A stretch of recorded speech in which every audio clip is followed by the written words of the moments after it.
Alright, my friends, welcome. Today I'm going to be showing you how to use a perspective guide in Procreate. Understand its features, how to use it correctly, and what you can do with it. So, first off, the way to access it, I have a document here that I've already opened. If you click on the little wrench in the top left corner and you make sure you're on the Canvas tab, you can turn on Perspective Guide. Now, I believe with the latest update, you still have to purchase it. It's like $2, I think. I'm not sure because I already purchased it. It might be included now. But if you don't have it, you'll have to purchase it. If you do have it, here's how it works. So if you turn on the Perspective Guide, it'll drop down another option, which is Edit Perspective Guide. So if you click on that, it'll bring your canvas down to really small, and you can tap anywhere on the screen to make a vanishing point. Okay, so if you click right there, it'll make one vanishing point right in the middle. Okay, and you could move that around wherever you want. You can move it off the screen, you could keep it in the center. You probably are going to want to keep it somewhere on the page, because one point perspective, which is what this is best used when the vanishing point is on screen. Like an example would be if you're looking down a really long road that vanishes into the distance, or if you're inside of a room.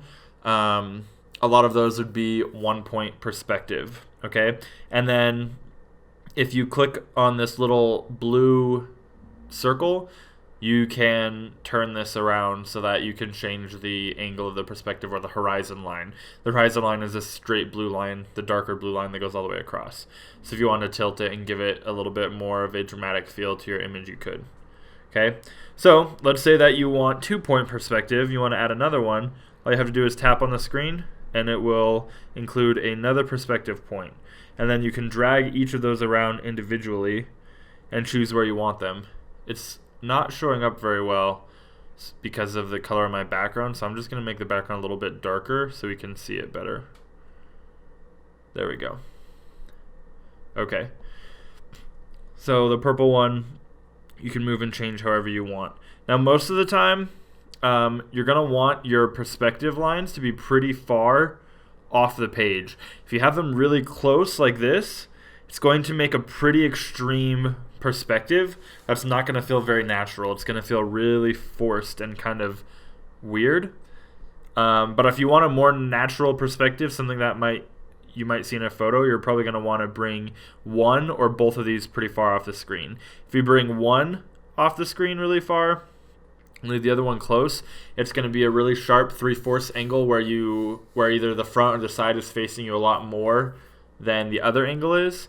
And the closer you make these in distance, the more symmetrical they are, then the more what's the word I'm looking for? The more balanced your angle will be. I'll just show you really quick what I mean. So I'll turn the perspective guide off really quick so you can see what I'm talking about, and draw on here really quick what I'm talking about. So if you have your perspective points, say this is if you have your perspective points, one's over here and one's way over here, then when you're looking from the top down, it's going to look like this, the angle. Say we're drawing a box or a car. It's going to look like this, where we'll mostly be able to see this side and not a lot of this side. If you reverse that, it'll be the opposite. So say the perspective is like this more, where we have these over here. We have a perspective point way over here and another one way over here. Then we're going to be able to see the car more like this. Okay? Another thing as well to keep in mind is if you put it right in the middle so they're even, you'll be able to see both sides evenly the same amount. Okay?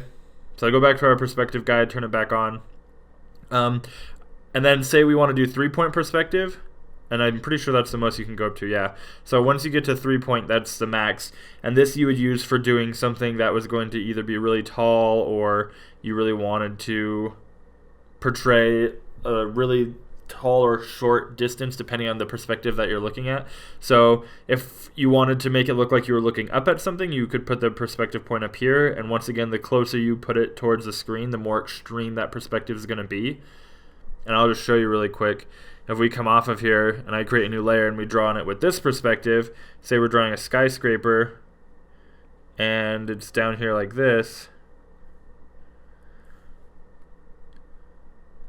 it's going to have a really extreme perspective, right? It's really going to shrink as it gets higher.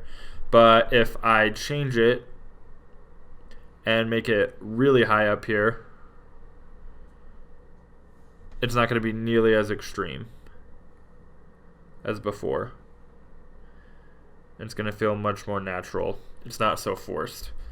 Okay, so the next thing that I want to show you guys, which is a pretty cool feature, if you go up here and you have a new layer selected, you can click on the layer, so just tap on it once, and it will open these options next to it. And if you click on assist, right in between clear and reference, if you click on that, that layer will become assisted, which means it's going to snap all of the lines you draw to the perspective grid that you have set up. So I can draw anywhere I want in here, and it won't go outside the lines of the grid. Whatever I have set up, it'll stay within that range. Okay, which is really useful for doing stuff in perspective if you're drawing a lot of buildings, like a cityscape, or maybe something that has a more defined surface that's really definite, like a more industrial shape that's not organic, such as like a vehicle, like a spaceship, or a robot that has a lot of hard surfaces, especially one that looks more industrial. You can use this to make sure that you don't draw outside the lines, and it will stay exactly inside of that without going outside, which is really useful. And we can even say we don't want to be able to see the perspective guide, but we still want to stay inside the lines. You can still do that, and it will still snap to whatever you've drawn.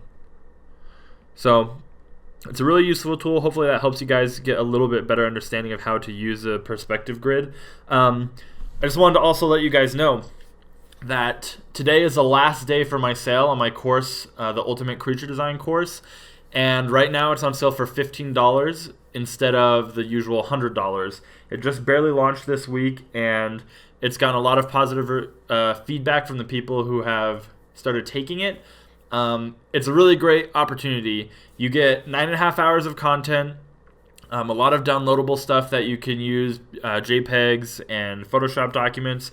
It goes over everything from animal anatomy to understanding a concept brief that you would get from an art director to, going from your thumbnail to the final render, understanding the difference between scientific and fantastical creatures, all sorts of stuff. It goes really in depth, and it's awesome.